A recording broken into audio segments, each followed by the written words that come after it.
也继续来看南投德山秀团病院有来设一个艺廊，这个是展出德山国小以防疫为主题作品，嘛来展出着烟河国中的美术班毕业生的作品，希望囡仔这的美丽作品会当来讨解着民众看医生紧张的心情。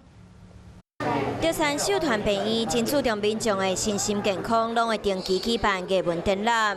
这摆邀请德山国小和烟河国中的美术班来展出因的作品。医院是一个治病给人家健康的地方。那医院来讲，不是治疗身体而已，还要注重他的身心灵。精神方面，尤其是有艺术方面，确实会让病患带来更多的健康。 为着要强化和在地连接，未来嘛设立德山国小的美术专区，让囡仔作品会当互乡亲看，增加囡仔的自信心。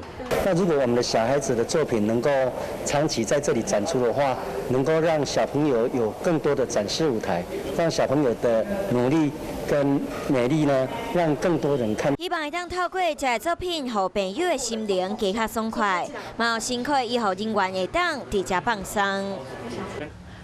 Hello， 大家好，我是乃鱼，要教给大家2个任务。第一个，华视新闻的脸书专页，你按赞了吗？还有华视新闻的 YouTube 频道，赶紧订阅起来，还要记得按赞，开启小铃铛哦。